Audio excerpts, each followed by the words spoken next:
भाइयों और मेरे साथियों, सभी को मेरा सादर नमस्कार। साथियों, हम सबको ये मालूम है कि हमारा अपना जीवन और हमारी खेती का जीवन प्रकृति के वैभव के ऊपर, प्रकृति की खूबसूरती के ऊपर और प्रकृति की व्यवस्था के ऊपर निर्भर है। तो हमें यह भी मालूम होना चाहिए कि हम इस दुनिया के इस धरती पर आखिरी इंसान नहीं हैं। हमारे मरने के बाद हमारी औलादों को भी इसी धरती पर प्रकृति की इसी व्यवस्था में जीना है। अगर हम ये चाहते हैं कि हमारी औलादों को हमेशा हमेशा इस धरती पर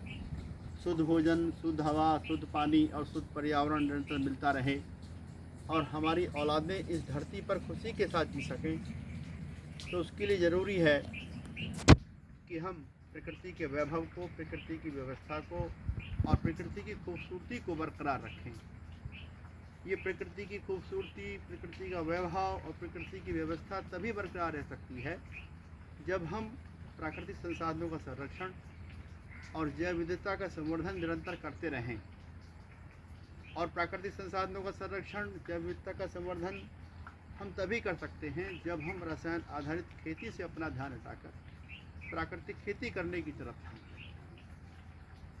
प्राकृतिक खेती का मतलब है प्रकृति की व्यवस्था के अनुसार और प्रकृति की इकाइयों के आधार पर जो खेती की जाती है, यानी कि प्रकृति की व्यवस्था को बरकरार रखते हुए जो खेती की जाती है, उसी को हम प्राकृतिक खेती कहते हैं। प्राकृतिक खेती में हम किसी भी तरह के रासायनिक उर्वरकों का, फसल सुरक्षा रसायनों का, इंसेक्टिसाइड का, फंजीसाइड का, वीडीसाइड का प्रयोग नहीं करते हैं, बल्कि हम प्राकृतिक खेती में जो हमारे खेतों से सूक्ष्म जीव खत्म हो गए हैं, हम उनकी संख्या को बढ़ाते हैं और जीवामृत के माध्यम से बढ़ाते हैं। प्राकृतिक खेती में हम जीवामृत, घन जीवामृत का प्रयोग करते हैं और उससे हमारे खेत में सूक्ष्म जीवों की संख्या बढ़ती है। और जब सूक्ष्म जीवों की संख्या बढ़ जाती है तो हमारे खेत में जो पहले से अवशिष्ट पदार्थ पड़ा हुआ है, या हम कोई भी जैव पदार्थ, कार्य पदार्थ डालते हैं, जैसे गोबर की खाद, हरी खाद, कंपोस्ट खाद, या हमारे जो फसलों के फसल अवशेष हैं, जैसे पौधों की जड़, तना, पत्ती, फल, फूल, शाखा, उन सब को वो सूक्ष्म जीव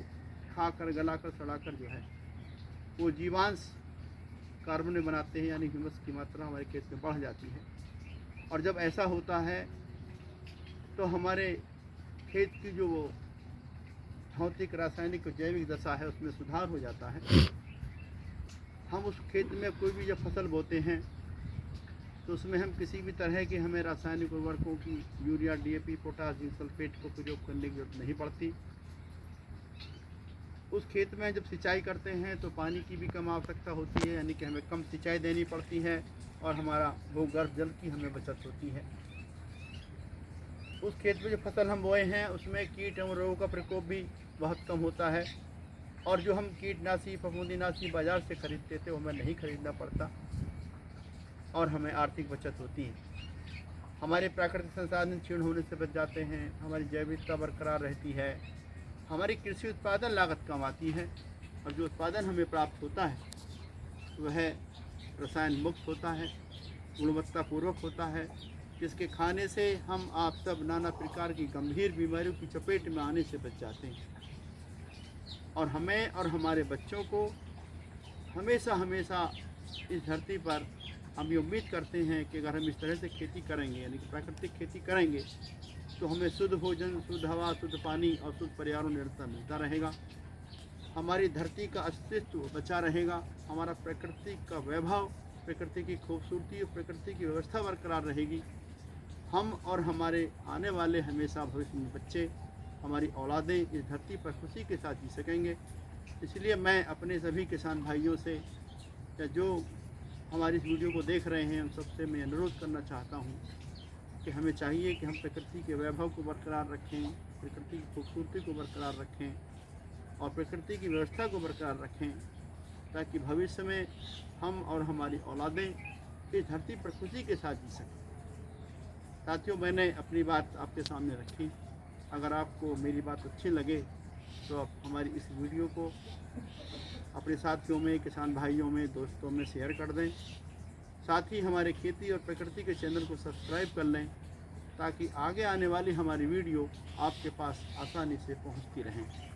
मेरी वीडियो सुनने के लिए आप सभी का बहुत बहुत धन्यवाद।